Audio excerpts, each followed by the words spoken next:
Good afternoon, Scott Redler, T3 Live. Welcome to today's recap. So we now have got Fed Day out of the way, which is good because you always have erratic movements and some random movements. So another thing not to worry about for everyone that's worried.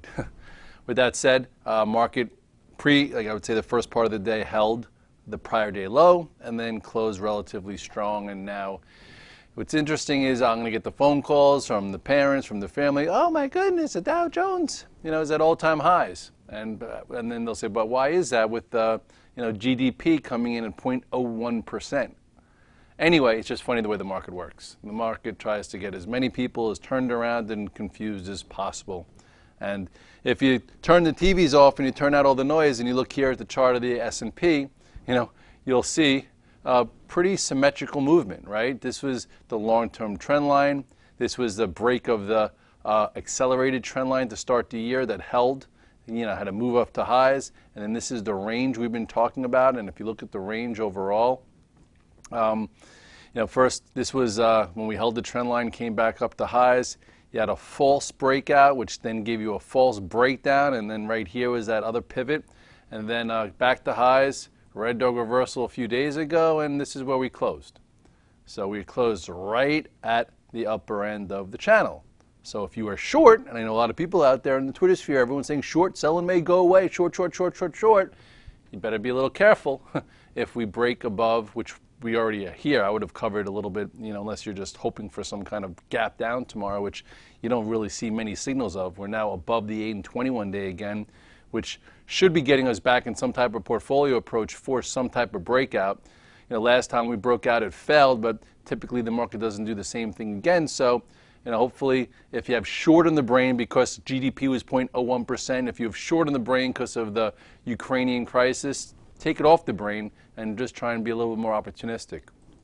You look at the Dow, where we closed, and you'll see that, here we are, right back to the upper end of the range. Some would say this is, an upper V-bottomed cup and handle pattern, with this being the channel for a breakout, and it looks like I don't know if this kind of pattern exists. Usually, cup and handle patterns usually happen, at different spots.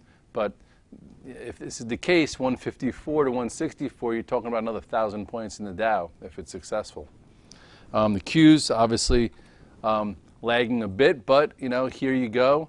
This was the Red Dog reversal at the neckline when it wasn't ready to break down from what a lot of people were calling, a big time head and shoulders pattern, which it had the ingredients of, and still does.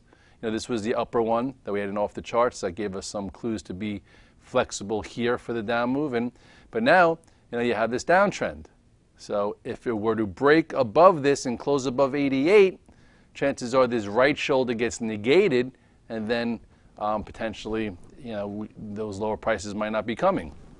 IBBs also, lots of areas to get out, lots of things to maneuver. This is when it diverged. Here was your Red Dog reversal. If you're still long from the Red Dog reversal, you're still hanging around. Here's another one where you have a low, a higher low. And now, this too has a little bit of a trend line that could give us some trades for later this week. Guys were trading Guild, and it showed a lot of relative strength. Look at that.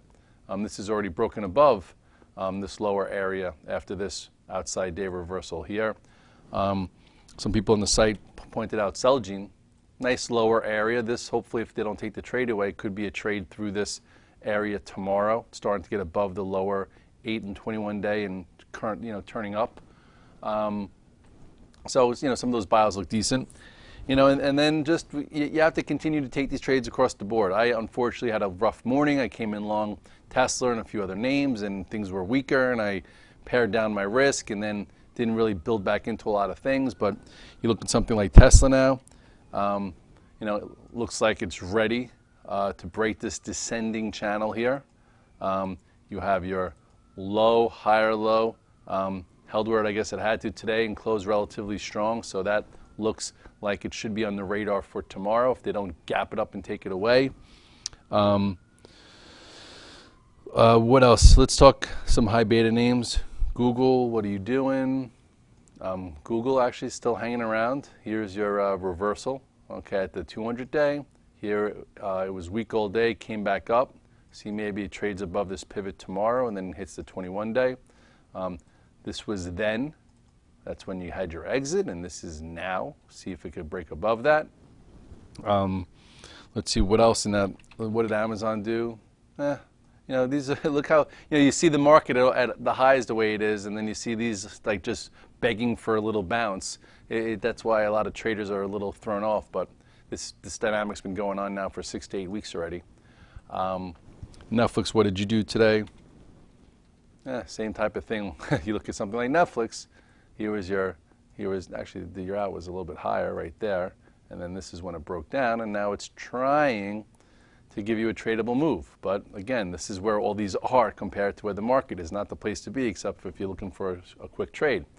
So this morning we came in and spoke about some thoughts in the morning note. I talked about, will they isolate Twitter to the side and let other tech names rally, and will they isolate Twitter and let the rest of social media come back? Everyone's going to want to short Facebook, everyone's going to want to press it, and the market likes the pain trade, right? They want to make as many people feel as uncomfortable as possible. So lo and behold, Twitter was isolated, and you had nice rallies in Facebook, you had a nice rally in LinkedIn. You know, a lot of these things went negative to positive, and hopefully you didn't get caught in the crowded trade.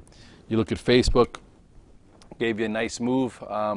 You know, I tried to be long it a few times, it worked a little bit. Here was when it held, this is support that held. You know, sometimes support holds. You know, you had an upper level head and shoulders pattern here that gave a nice move lower, and then in order for a more macro pattern to trigger, it's got to trigger. It can't just test it and fail. So, you know, a lot of guys are still pointing to this potentially very bearish pattern, but for that to be very bearish, it's got to trade through the neckline, not do a fake out below, come back above. And then today, you know, went green and then traded through the 2-day pivot, and now we'll see what happens in the next session or so. It's almost negated, you know, the 3-day weakness, so we'll see what happens next. Unfortunately, way too many people had short of the brain here today instead of taking advantage of this. Same thing with LinkedIn. Talked about 150 maybe being a spot to, you know, nibbled, and that's what wound up actually holding. It still has to contend with earnings tomorrow. But obviously this trend has been a lot lower and it's broken, but broken stocks could give you entries if you're not caught in the broken mess, which I don't think a lot of people are, but this is not where the leadership is. It's just a trade, and we have to still deal with earnings tomorrow. But it goes to show you that, you know, you tactically red to green. That's what happened there. So where we've been focusing on, or at least I've been focusing on since earnings, has been Apple. Apple's been a really nice hold. If you're on the VTF, you've seen that I've been in Apple for the majority of the time from Thursday when it held the earnings gap through Friday's relative strength. It continued into Monday's blast off and even yesterday. And then today, it's funny, you know, you have a stock that just ran 70 points, and then you have Goldman Sachs and Morgan Stanley upgrade it. And always into some type of event, late as usual. And then Apple had a nice push this morning. You could have been long it, had a nice trade above 596-ish. Let's just go right to the chart.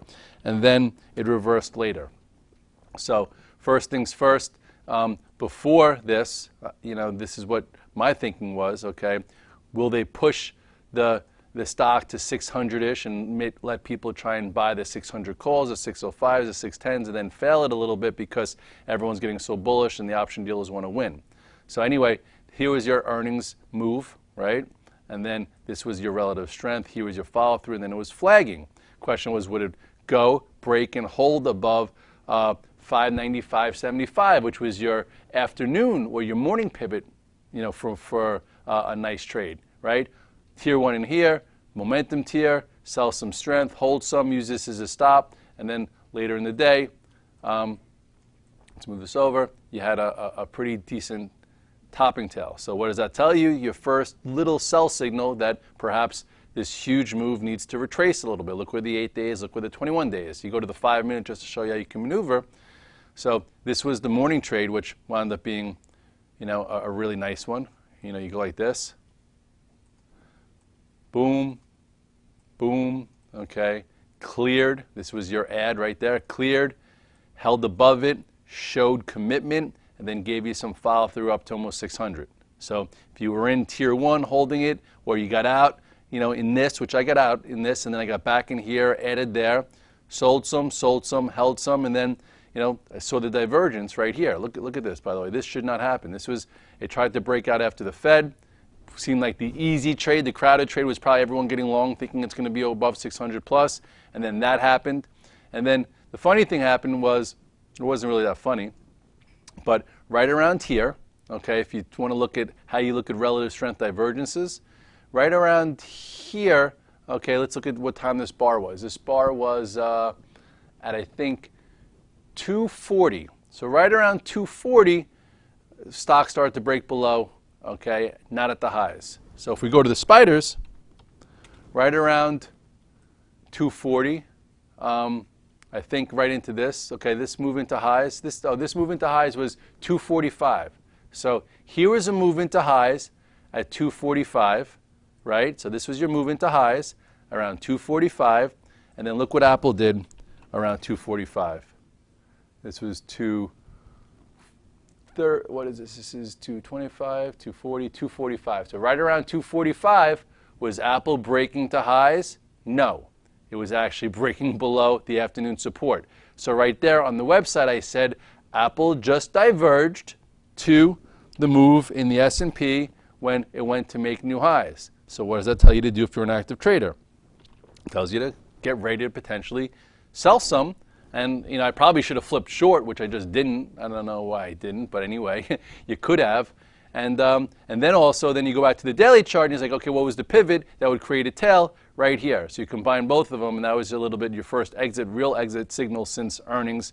And that's how you could have tactically, you know, seen that divergence and get out of the way, and then we'll see what happens in the next, you know, few sessions. I'm personally thinking I'd love to see a move to about 585. I don't want to see it go much lower than this to potentially buy some back. Or if we see a move below this area, like 589, and puts a tail in here, something like that, and then creates a whole bigger area which we can maneuver. But I'm just talking out loud and thinking ahead. Right now, all you have here is a topping tail that gave you some clues while the market traded. And then, you know, you had a lot of one-off type trades, a lot of, I guess, trash or treasures for trash trade for stocks that, you know, were on the move today. Some people were like, look at Melly, nice day trade, right? You know, if you're not caught in this mess from up here, this was a nice lower area wedge, closing strong, okay. Some people were looking at FSLR, that too. You know, if you weren't caught in it, it traded above the prior high. It doesn't look like much, but there was a little bit of money there. Other trades that were on the move that, let's see, what happened with Lulu? Nothing. Some were talking about like LVS. LVS, this actually looks better, you know, if you were looking for some type of swing coming into this downtrend. You know, big wide range bar yesterday, held the upper end. This could be on the radar for tomorrow. MGM also, you know, trying to trade above this area, so that could be on the move. Let's see what the oils did today, because they were weaker earlier. So this maybe is what could happen with Apple tomorrow. You know, this has been a strong sector, strong group. They didn't want to make it easy. Did a topping tail, open lower, you know, was weak, and then what did it do? It held the 8-day. Okay, so now it's an overall bigger pattern here that just might need some time to let this huge move, you know, get absorbed. So back to Apple, hopefully that's the case there too, where you've had a huge move and now, you know, they just want to shake it up, so we get a little bit of weakness to buy. And if you could buy it at 583, $17 off of what today's high was, you know, I do still think that this topping tail is not the high of Apple for 2014. But you know what? There's a lot of trades between now and then. Let's see the banks. Goldman Sachs was strong all day. Not leading, but you know, was up all day and then led when the market went higher. Perhaps you can get a little bit more upside. Here's a 200-day. Maybe it wants to test that. Morgan Stanley was also one of the stronger banks today, where you know, it closed green. It's, you know, got a little bit of room to resistance right there. So see if that wants to go. Bank of America, you know, still in the penalty box, kind of like J.P. Morgan and the rest of them, where I guess you could be long versus, and we'll see what happens if it could fill this gap, but it's been weaker. Remember this false breakout. Remember this downtrend when it lost the 8 and 21 day. Good spots for adjustments. Or if you tried to buy here on this wedge, once it fell there, it shouldn't have happened. That was my out, I think, on Friday. And what about JP Morgan? If people forgot about what's going on there, maybe a little bit. Nothing great, but Could be a trade into the gap. Tried to do it over here and failed. Maybe it tries again. Something to do. And what did gold do today? Gold, a whole lot of nothing. Still random, erratic, a mess, not worth really dealing with.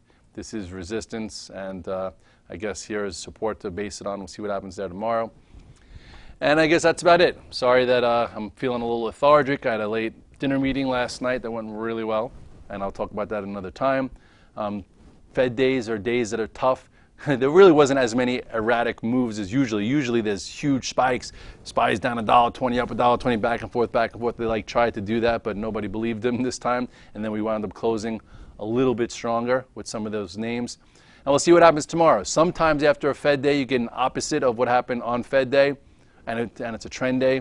Lately, that hasn't been happening either. So we'll see what happens tomorrow. We know where the pivots are. We know where the highs are. And just keep making money, putting days together, not having too many ideas on the brain where, I know I sometimes you got to even turn off your Twitter sphere because so many people are so damn bearish the last day or so. So if that helped or that put some thoughts in your head that you can't buy certain things at certain times, don't look at it as much. Look at the charts. Maybe even turn the TV set off. That could be helpful for you. And just know your time frame. If you're trading 3, 5, 15-minute charts, look for those inside bars and breakouts up or down. If you're trading more macro, I don't think you've had much to worry about, especially if you were in the Dow, the S&P, because those are right near the highs. If you've been in the Qs and the Russell and the IBBs based on the S&P and Dow strength, you haven't created alpha for yourself, but maybe now they play a little catch up. So there's been a lot to do. Everything has not been created equal. Stocks are never really created equal, but 2014 has been like the mantra of very specific type of trading. A little bit of head fakes, a little bit of frustration, but don't let it get to you because it still is just coming into May. Got more than a half a year left, and hopefully we get some continuity. Like, look at those 4 days in Apple. We were waiting for that. You just got it. Doesn't get much textbook than that. Hopefully we start seeing that type of textbook day 1 through day 4 in a lot of other names, so this way you have the confidence to go with them and swing that bat when the right pitch comes in. And as long as you're not wearing foggy glasses because you swung with too many outside pitches or you had too many brushback pitches, you'll be able to do what you do best and get yourself on track. Scott Radler, T3 Live, the recap. See you tomorrow morning at the call. Have a good night.